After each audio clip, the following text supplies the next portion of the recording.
É com imensa alegria, né, recebo a todos esse momento de emoção, né, que esta obra, ela é fruto de aproximadamente 2 anos e meio, mais ou menos, de pesquisa, leitura, jurisprudencial, doutrinária, certo? Principalmente a nossa prática docente, tá? Dentro de sala de aula, que sabemos que o ambiente é muito rico, né? O ambiente é muito rico, a sala de aula torna um ambiente muito rico, visto que lá te perguntam coisas que, pelo amor de Deus, você menos espera, o aluno, ele traz aquela pergunta, e isso faz com que o professor, né, busque estar preparado a cada dia, certo? Ora, falando um pouquinho, gente, da minha vida jurídica, digamos assim, eu fui músico, sou músico, né, mas eu era músico mais atuante. Aí eu resolvi fazer uma faculdade. Para quê? Porque eu sou servidor público e essa faculdade, ela nos concede pontos para a nossa promoção. Então você tem que estar procurando crescer na nossa instituição para que você, né, também cresça em sua promoção. Eu resolvi fazer administração de empresa, né, e eu fui convidado para tocar numa orquestra, né? E o maestro, eu falei, ó, me coloca, eu vou lá então, porque essa orquestra, eu tocando para a faculdade, eu teria 100% de bolsa, né? Eu falei, não, toco na faculdade. Maxwell aqui, ó, grande trombonista, também participou dessa orquestra, certo? Então, gente, eu ia fazer administração. Mas aí um almoço na minha casa, a minha irmã estava lá também, meu cunhado. A minha irmã, ela falou assim, ué, você vai fazer administração? Eu falei, vou fazer administração. Ela falou, por que você não faz direito? Eu falei, você está doida, menina? Negócio de direito é para doido, tem que estudar demais, Deus me livre. Faz comigo não, tem que estudar demais e virar noite, não dá para mim esse negócio não. Ela falou, rapaz, não é bolsa integral? Qual o problema? Faz direito, se você não gostar, você larga. Ela nem sabe disso, né? Então eu falei, eu acho que eu vou nessa fita aí mesmo. Se eu não gostar, eu mudo. Aí eu fiz direito, certo? Fiz direito, comecei primeiro período, aí, né, sociologia jurídica, economia, as matérias propedêuticas. Aí eu me pegava sentado no meu Deus do céu, o que eu estou fazendo aqui? Daqui a mentalidade do aluno de primeiro período, né? E que nós, professores, temos que mudar, porque as matérias propedêuticas é a base para o aluno começar a pensar diferente, e não pensar simplesmente lei seca, né? A sociologia jurídica, a psicologia jurídica, certo? É a matéria que vai te dar base para você argumentar muita coisa, entre outras, né? Mas eu falei, meu Deus do céu, o que eu estou fazendo aqui? Então eu peguei e venci o primeiro período, a média é 7, tá bom. Aí eu tirava lá meus 7,5, 7,5, beleza. Fui para o segundo, falei, rapaz, agora não vai dar para mim não. Aí começou o período, falei, rapaz, eu vou largar, vou pular para outro curso. Aí eu conheci direito administrativo. Não, desculpa, direito constitucional. Aí o professor começou a falar de direito constitucional, eu comecei, rapaz, que negócio é esse? Então ele começou a adentrar a ciência, começou a adentrar a matéria, eu fui ficando apaixonado por aquilo, meu amigo, foi paixão, me envolvi no direito de tal forma. Aí, teoria geral do processo. Aí deve ter aluno aqui que quase vomitando. Teoria geral do processo. Aí eu fiquei mais doido ainda. Comecei a estudar, né? Lembra? Das teorias, os princípios da jurisdição, competência, jurisdição e competência, né? Aquilo, fui ficando apaixonado por aquilo. Aí eu me apaixonei pelo direito no seu todo. Toda matéria eu fiquei muito envolvido, direito constitucional, administrativo, processo civil, processo penal, direito. Só, gente, que a gente vai avançando e a gente vê que o direito, ele é muito amplo, tá? O direito, ele é muito amplo, tá certo? E para você ter profundidade numa matéria, tem uma hora que você tem que parar e falar, meu amigo, agora eu tenho que direcionar por aqui, porque a gente não tem condição de dominar tudo, né? O civilista, né? O civilista e o penalista, meu amigo, para mim tem uma barreira assim muito grande ali a vencer, porque para você ser civilista e penalista ao mesmo tempo, meu amigo, é meio complicado, né? É meio complicado, a gente sabe disso, né? Nós sabemos disso, que é muita matéria, né? Matéria, muita coisa para pesquisar em muitas decisões, STJ, STF, né? Doutrina, tá certo? Então eu me apaixonei por isso, comecei a estudar para concurso, estudava muito, né? Estudava muito e lia muito, arrumei umas brigas dentro de casa por causa disso, né? Tem hora que a mulher não aguentava, de novo, já chega onde que você parou, tá hora, né? Não entra nesse escritório hoje não, era mais ou menos assim, umas frases assim que você ouvia, né? Você não entra nesse escritório hoje não, pelo amor de Deus. Eu ouvi isso na sala, viu, professor? Não me entrega assim não, de vez em quando a gente fala, mas você não vai entrar nesse escritório hoje não. Tudo bem. Então, gente, o que acontece? Minha garrafinha de água não está aqui, né, gente? Vocês conhecem o pessoal, né? Então, tem que tomar água de vez em quando, senão a garganta fraca. Aí, senhores, estudava muito para concurso, só que eu comecei a sentir vontade de tirar isso, porque eu estava estudando, eu tinha tanta informação, eu tinha que passar isso. Eu comecei, rapaz, eu tenho que conversar sobre isso, eu tenho que passar isso. Eu comecei a me sentir angustiado aqui, de tanta informação que você estudava e queria discutir o assunto, certo? Aí eu recebi o convite, gente, de uma faculdade de Direito para dar aula de Direito Processual Penal. Aí eu deslanchei nessa, né, gostei muito, fui para frente de sala de aula e começamos a debater assunto, certo? E dei aula de processo penal, 3 anos, Direito Penal também dava aula em outra faculdade. Aí discussões de dentro de sala de aula, discussões jurídicas, me fizeram despertar, né, certos posicionamentos que falam, rapaz, existem situações que você começa a ler muito, né? Então todos sabem que quando você começa a ler muito e adentrar ao assunto realmente, a sua cabeça começa, né, refletir formas diferentes, interpretações também diferentes sobre o assunto. Então você precisa colocar isso para fora. E alguns alunos falavam, professor, o senhor vai escrever sobre isso? Escreve esse posicionamento, escreve isso, né? Coloca isso no papel. Então, gente, nasceu essa vontade de colocar no papel essas ideias, né? Essas reflexões de direito penal, né? E graças a Deus, né, Deus me deu força e saúde, né, psíquica, saúde mental, né, porque você sabe que o tal do estudar não é mole, tem hora que sua cabeça, né, aí me habituei até a correr, né, dou um conselho aí, quando você estudar mais de 3, 4 horas, 5 horas, coloca um tênis e sai correndo, meu amigo. Senão você saia correndo, pega um caminho aí, saia correndo, senão sua cabeça fica, né, aí você volta mais tranquilo. Então a sala de aula me proporcionou muitas discussões jurídicas. Eu falei, eu vou começar a fomentar isso e vou começar a colocar no papel. Então me veio, né, essa ideia de escrever direito penal.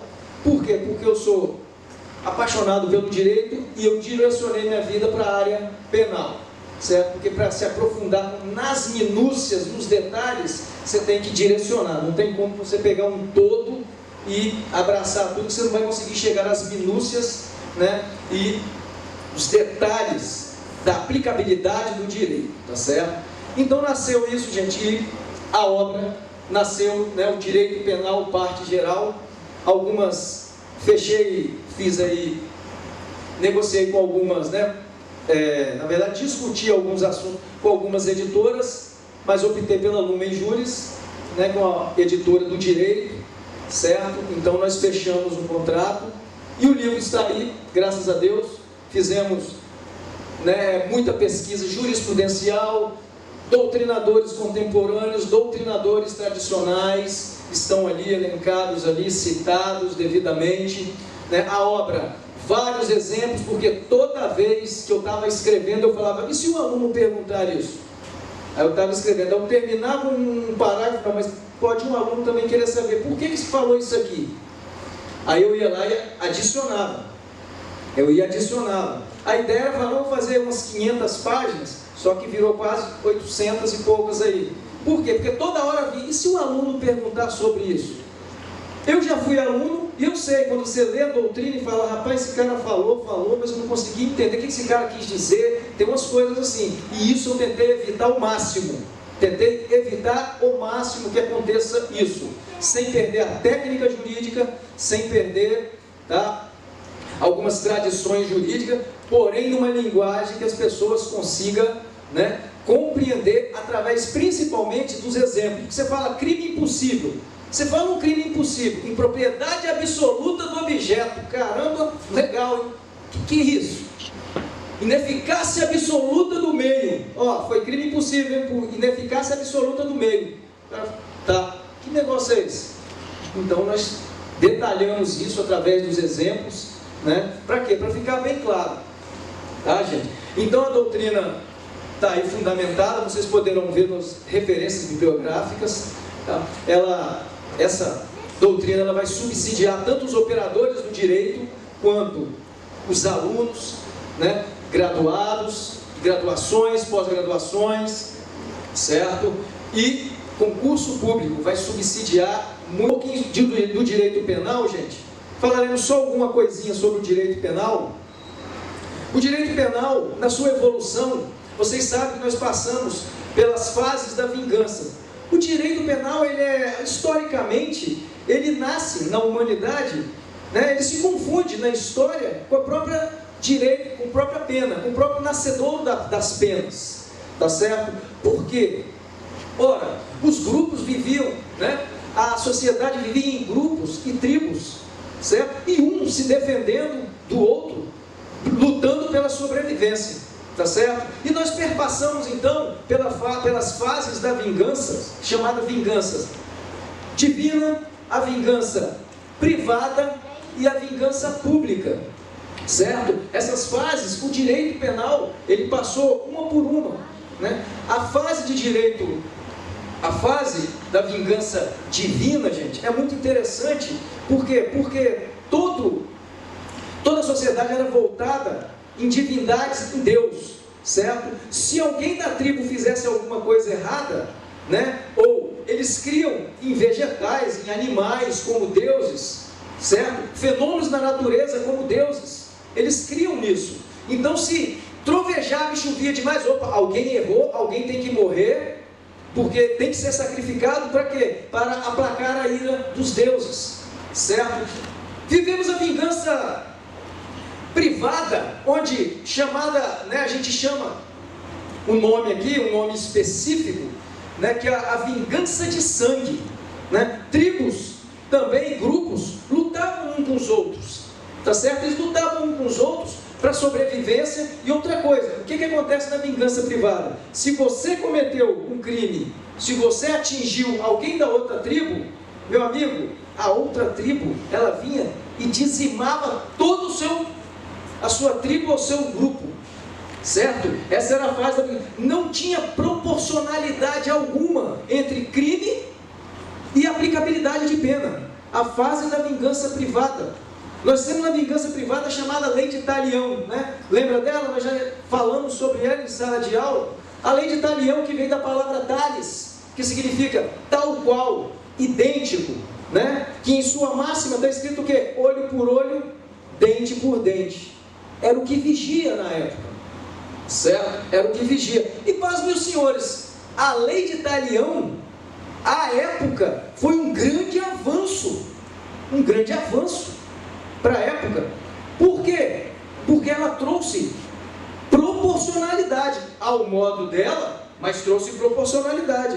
Por quê? Porque se um atingisse alguém da outra tribo, eles vinham e atacavam toda a tribo, matava a família, matava amigo, matava tudo que tinha. Aí, dentro dessa vingança, começou, peraí, você matou alguém, então quem vai morrer é você.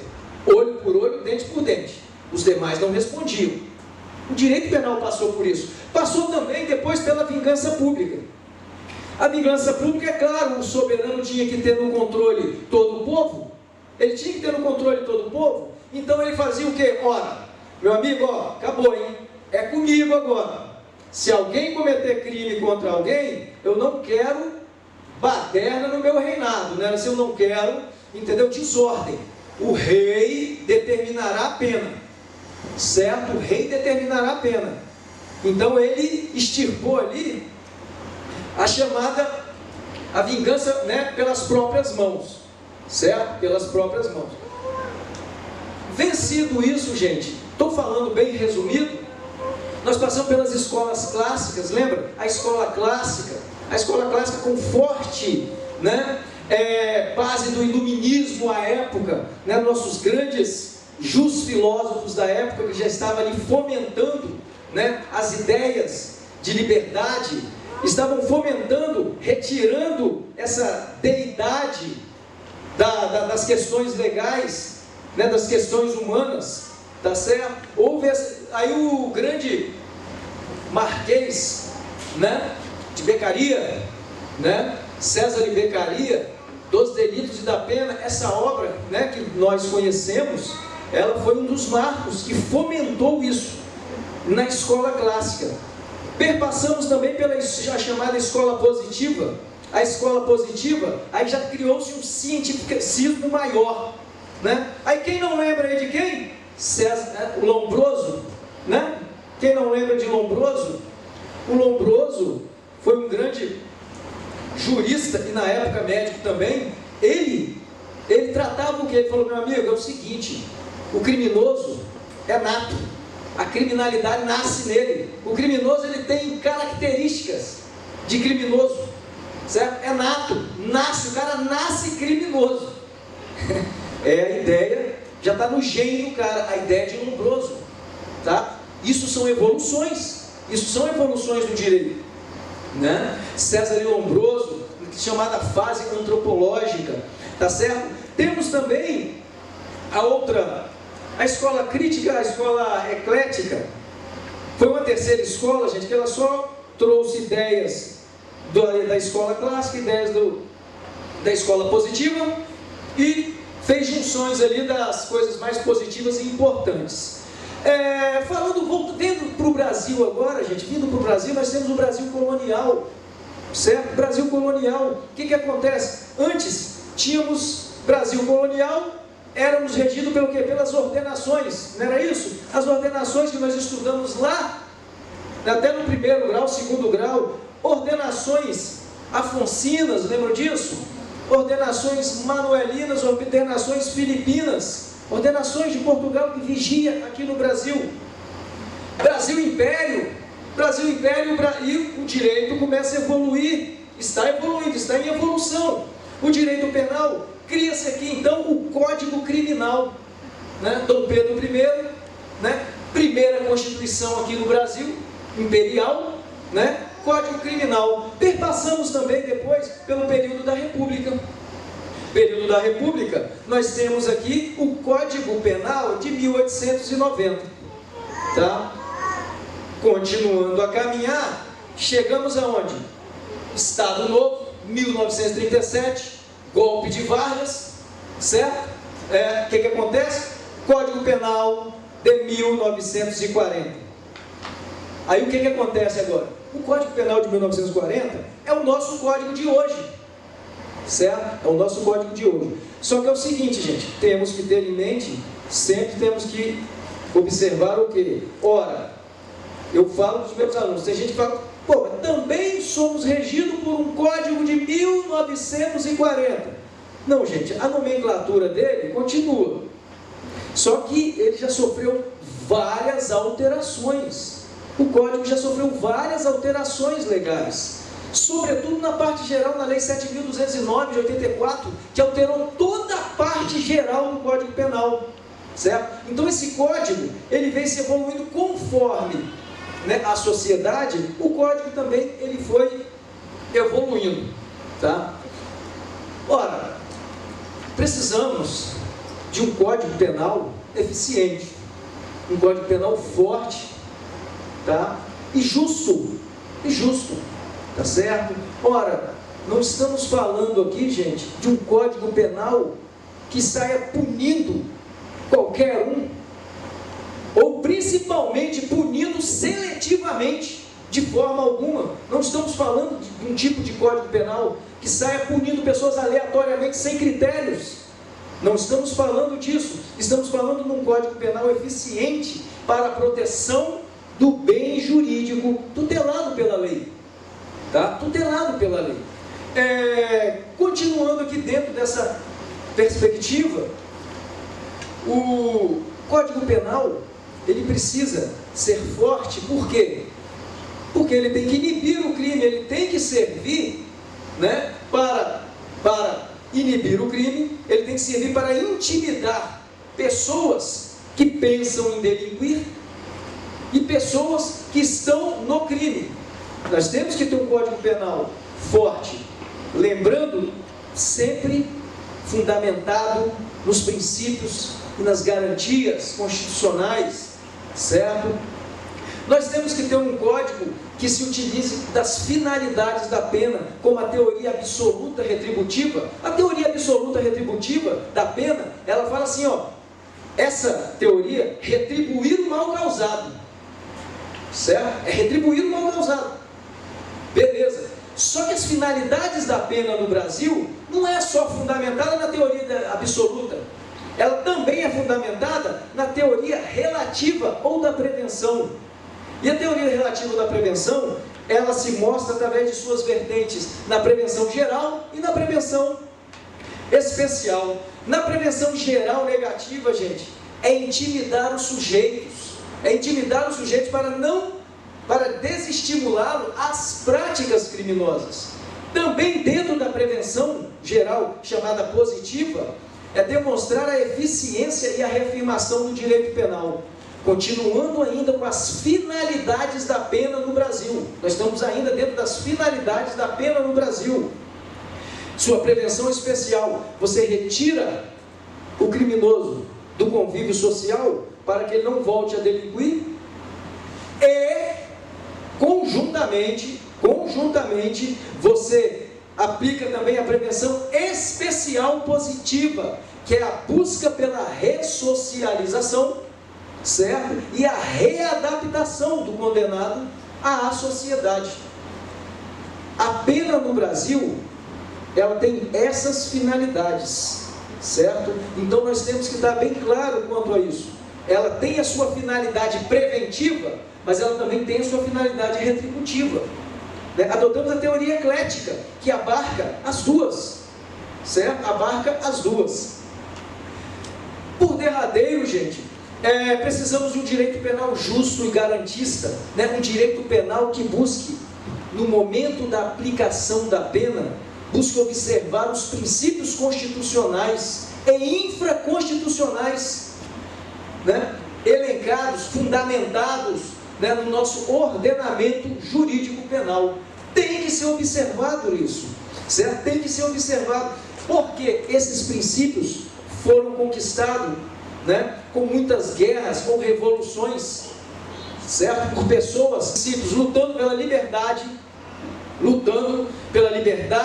da sociedade, lutando pelos direitos de cada um. Então o direito, ele tem que ser garantista, tem que ser justo, tem que ser forte, eficiente, certo? Tem que ser imparcial e aplicado indistintamente. Direito penal não pode ver cara de ninguém, certo? Ele tem que ser aplicado a todos, e a todos na medida da sua culpabilidade. Como diz lá no nosso artigo 29 do Código Penal, lembra? Que o professor sempre recita: quem de qualquer modo concorre para o crime, incide nas penas a este cominada, na medida de sua culpabilidade. certo? Medida da sua culpabilidade. Tá? Então, isso, senhores, tem que ser preservado no direito penal. Terminando, senhores, eu gostaria de deixar uma frase, né, do grande jurista, né, Rui Barbosa. E essa frase, ela fez muito sentido, né, para mim, desde a minha graduação, e até hoje ela tem, né, muito sentido na minha vida jurídica. E ela diz o seguinte: de que valem as leis onde falta aos homens o sentimento de justiça. Obrigado a todos.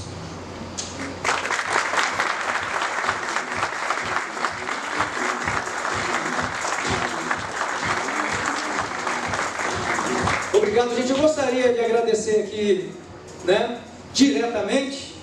Eu ia pedir até o Gessé, meu primão ali, Gessé Félix, mas eu gostaria de agradecer pessoalmente a presença de todos, agradecer a Deus por todas as minhas conquistas, que Ele tem me ajudado e tem estado comigo, com minha família, independente de religião, respeitamos qualquer credo aqui, quem não crê também fique à vontade, né? Mas cremos em Deus e agradeço a Deus por isso. Agradeço a minha família, minha esposa, meu filho Bernardo Félix, meu filhinho Lorenzo, Lorenzo Félix, tá dando mais trabalho que aquele ali, meu Deus. Vamos lá, vocês viram ali, eu escrevendo ali, e ele vinha em cima, e eu, meu Deus do céu, Vini, senta aqui pelo amor de Deus, senão não sai, né? Agradeço também, gente, a um amigão aqui, Lindomar, que está presente aqui, Lindomar, que deu maior apoio aqui para que esse evento acontecesse aqui. Agradeço a Lindomar. Cadê Lindomar, meu amigo? Cadê? Está por aí.